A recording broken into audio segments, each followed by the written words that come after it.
পিছিয়ে পড়া করণদিঘি ব্লকে লোডশেডিং আর বিদ্যুতের লো ভোল্টেজের সমস্যা দীর্ঘদিনের। বহু এলাকাতেই আলো টিমটিম করে জ্বলে। পরিস্থিতি দেখে ব্লকের আরও একটি নতুন সাবস্টেশনের জন্য বুধবার জমির সংস্থান করেছেন স্থানীয় বিধায়ক গৌতম পাল। তিনি বলেন, প্রস্তাবিত সাবস্টেশন গড়ে উঠলে আর লো ভোল্টেজের সমস্যা থাকবে না।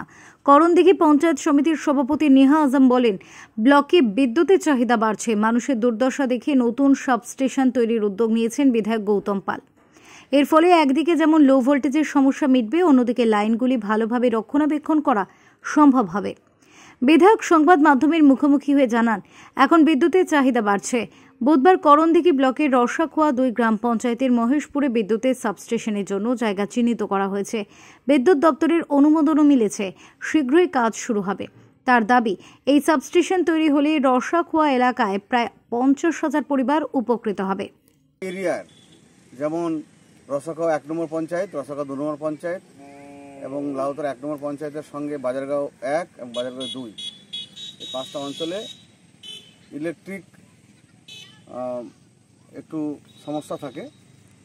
সেই জন্য এখানে পশ্চিমবঙ্গ সরকারের পক্ষ থেকে একটি 33/11 কেভি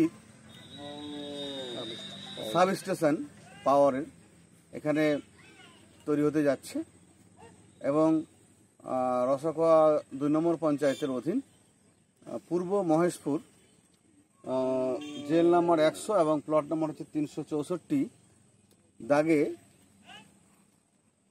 53 শতক জায়গার ওপরে এই পাওয়ার সাব স্টেশন তৈরি হতে যাচ্ছে কিছুদিনের মধ্যে। লো ভোল্টেজের সমস্যা মিটতে চলেছে করণদিঘিতে। সাবস্টেশন তৈরিতে খুশি এলাকার মানুষ। বিক্রমাদিত্য বিশ্বাসের রিপোর্ট, ওঙ্কার বাংলা।